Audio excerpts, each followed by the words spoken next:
You remember yesterday how I showed you where Coach Prime exposed the truth about why all these players are leaving? Well, now those players that have left, they're exposing the truth about Deion Sanders.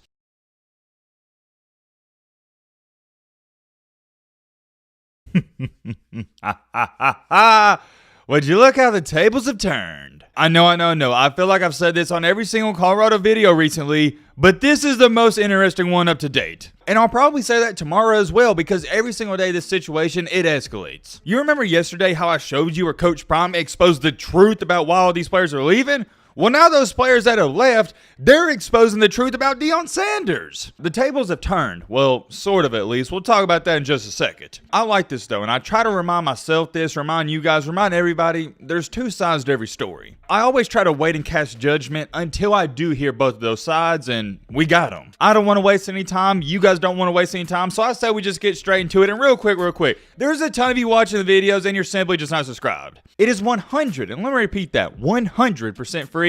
And you can always unsubscribe in a couple of weeks if you decide you hate my videos. I'm not just speaking for myself, but every YouTube channel you watch out there, subscribing, it really helps out the channel tremendously. You know what? Hold on, scratch that. Let's do this. We haven't done this game in a long time on this channel, but let's see how many subscribers we can gain from this video. And however many we gain, I'll tell you in the next one. That's all I ask out of you guys. I don't give you no BS sponsorships, none of that. Just subscribe to the channel if you do enjoy. If not, that's cool too. All right, Matt, blah, blah, shut the crap up. Now without further ado, let's get it. So yesterday, I showed you this video clip where Deion Sanders, aka Coach Prime, whatever you like to call him, I refer to him as both, he addressed where this reporter said, hey, I see a lot of guys, they're leaving, are you concerned, blah, blah, blah, blah, and here's what Deion Sanders said. Matt wrote a clip.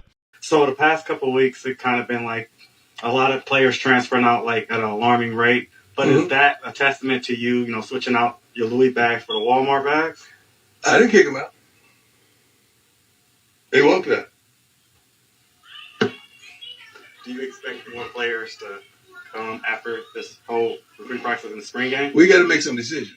Cowboy hat Deion straight up told you guys, I didn't kick them out. They walked out. To go along with that as well, Deion Sanders stated, quote unquote, we don't weed anyone out. They weed themselves out. We don't make them quit. They quit. I like it. I really do. If you've been watching the past couple of videos, heck, if you've been watching the videos the past 2 years, you would know I'm a fan of Deion, and I've been backing him up more than most people out here. Y'all know how I feel about him. If you don't, you can go watch some of the previous videos. We don't have time to talk about all that. But also to go along with that, what was the famous quote? What was the famous saying that Deion said when he got the job at Colorado? He made it clear to everyone in the country that he's bringing his own dogs. And he told these Colorado players, hey, you might as well hit the portal. That's what he said. So yet again, I go back to this. I'm not too sure why everybody's freaking out about all these players leaving, because Coach Prime told you this was going to happen.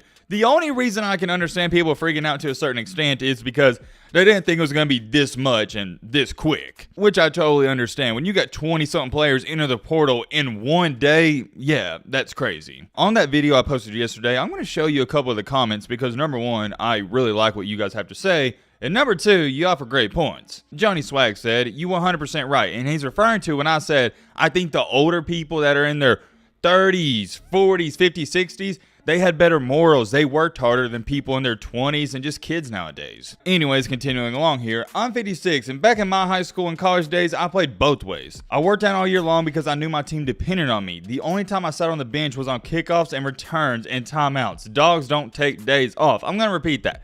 Dogs don't take days off. I like that last part, not just in football, but in life. You're winners. That's how they separate themselves from the losers. Winners don't take days off. You can argue with a brick wall. Some of the most successful people I know, they work 24/7. And you got to do it because that's how you separate yourself from the average people out here. Check out this comment though from Kenneth Gordon. When you're used to losing games like the 1-11 team from last season, the players tend to get used to that losing mentality. It's very important to remove those type of players from your program if they have developed that mindset. That hit home to me so much because that is one thing I've said my entire life. And it's straight up facts. I've been on winning teams, I've been on undefeated teams, and I've been on terrible losing teams. And the hardest part about being on a team that loses a lot of games, whether it's baseball, basketball, or football, is once you're in that midway point of the season towards the end, you start to feel like it's normal. You're accustomed to it. And if you've ever played on a losing team, it ain't got to be college, but if it was in high school, you know exactly what I'm talking about. The loser mentality is serious. You got to get those type of players out, and Deion's trying to do that. I think you guys know this. I would love to read off all these comments. I really would, but this is the last one, and we got to get a move on. Great video. Thank you for the kind words, by the way. I've been around this program a long time, and a clean slate was sorely needed. I agree. I am a little concerned that there isn't enough quality in the portal to replace, I don't know what that word is. I've never seen it in my life, but I've also never thought Colorado's woes would be solved in a single offseason. Problem is building from the ground up. I appreciate that comment a lot because it's coming from a Colorado person who's saying, hey, I love that we got Deion. I love what he's doing, but I'm also willing to admit I am concerned that it may be too quick, too fast. This person's admitting the truth, and I respect that. Getting those comments out the way, news came out earlier this morning that a Colorado player just straight up told reporters, yeah, Deion Sanders cut me. Here's what he said word for word, quote unquote. He told me, you're 6'8", 320 pounds. I know in my heart of hearts a school is going to pick you up in the portal when you enter. Make your weaknesses your strengths and keep progressing. I hope you have a great future. It just won't be here at the University of Colorado. I'm sorry, bro. The reason I'm laughing is because I know Deion Sanders. Number one, I could see him saying that. I know that statement's true. But number two, I know he said this with a dead serious face. Could you just imagine a coach coming in, hyping you up, saying, man, you're a monster. You're 6'8", 300 pounds. You're a stud, dude. You're going to be a star at some other school. But unfortunately, it just won't be here.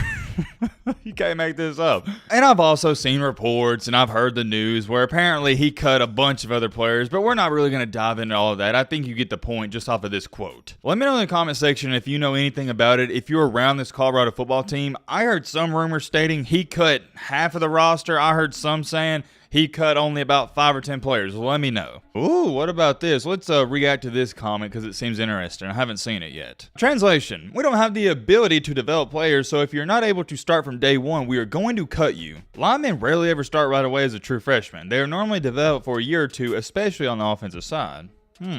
Interesting. I also like these two comments from JD and Uncle Demi. Y'all try to make this a big deal, and even the prime haters are saying it isn't a big deal. LMAO, Uncle Demi said, don't see anything wrong with this, shooting it to him straight and not beating around the bush. I do want to speak on those two comments right there. I've said this, if you've been watching videos, you know I've said this. Why do I respect Deion? Why do I show him so much love? Why do I like almost everything about him?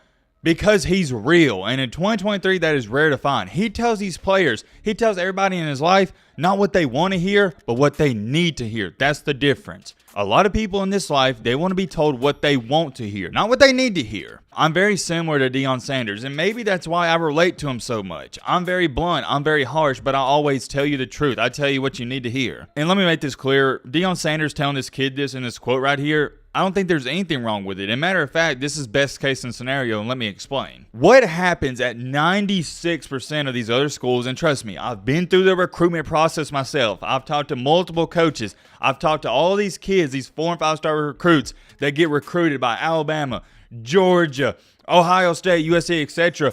96% of these coaches, they lie to the kids. You know what they tell them? Hey man, you come here, you're going to be a star player. I guarantee it. You're going to be starting on day one, just as long as you put in the work. You're our guy, blah, blah, blah, blah. It's coach talk. What happens? The kid's like, dang, that guy, he really wants me. Nick Saban, he really wants me. Then he gets to Alabama, he gets to Georgia, he gets to Ole Miss, he gets to Florida, gets to Tennessee, wherever. These kids get on campus and the coaches, they don't even talk to them the same anymore. They just had all that coach talk, said all that coach talk to get them on campus. And I'm going to ask you guys a genuine question. Let me know in the comments. We'll talk about this tomorrow.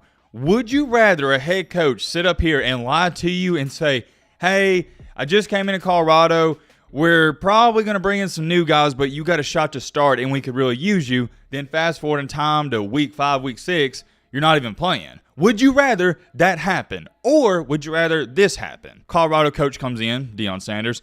Hey man, I think you're a great kid. You got good size. We can get you to another school. You're just not going to play here. I'm sorry, I'm not sorry. That is the question of this video. Would you rather a coach sit up here, lie to you, hype you up, and not play you? Or would you rather him tell you straight up when he gets there, hey man, hey boss man, you're just simply not going to play because we're bringing in our own guys? I can't speak for you, but me personally, I want the second option. I want my coach to tell me if I'm going to play or if I'm going to sit the bench from day one so I can quit wasting my time. Life is short. If that has confused some of y'all, I'm going to give you a different perspective. This is the best example that everybody can understand. Every guy watching this video, you've been rejected at one point in your life by a female. You've hit up a female and either A, she didn't respond, B, she gave you some short response, or C, she just straight up told you, hey man, I'm not interested, or I got a boyfriend. And we're a family, we're a community. I can share this with y'all. And let's just be honest here for a second. It does hurt. Look, I'm as bad as any other man. I don't want to sit up here and admit my feelings. I don't want to cry in front of somebody else, but it does hurt. But, and I have a big but, a really big but, as much as it hurts, that was the best thing that could ever happen. I know what you're sitting there saying. What are you talking about, Matt? Why is a girl saying, no, I'm not interested up front? Why is that the best thing? That's humiliating, and it is at that moment. But when a girl straight up denies you, when she rejects you, when she tells you no, that's actually her showing a lot of respect for you because she's not wasting your time. You can move on. Whereas, would you rather hit up that girl and let her play you and string you along for 6 months, 8 months to a year, and then after that 6, 8 months, she's like, oh yeah, by the way, I'm not really interested. I'm going to go date this new guy. You see what I'm saying? By a girl telling you up front, I'm not interested, that's best case scenario. That's her showing respect. And sometimes they will be disrespectful about it, depending on which female you're hitting up. But for the most part, I take it as a good thing because it lets me know, hey, she's not interested, I can move on to the next chick. It is the exact same thing for Deion Sanders. He's telling a kid straight up, hey boss man, you're not going to play here, but you can play somewhere else. Go ball out. I talked to a bunch of these guys. I have personal friends that have went to big time D1 Power 5 schools,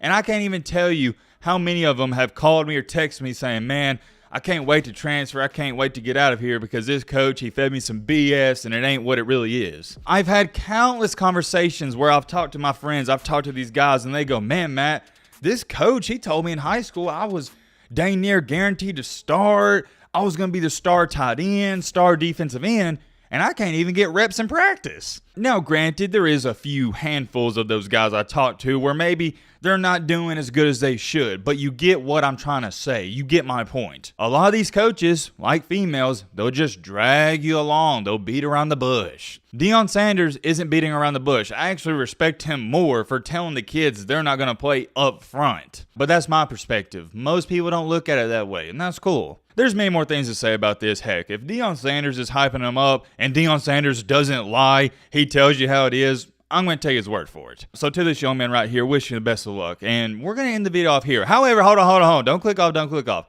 If we can get this video to, what's a good number? If we can get this video to 1,500 likes before 8 or 9 p.m., we'll upload another Colorado video because there's a lot of stuff going on. That's only if you guys want to see it. We don't ever do like goals on this channel, so I don't know. Might as well throw it in there. Let me know your thoughts down below. But,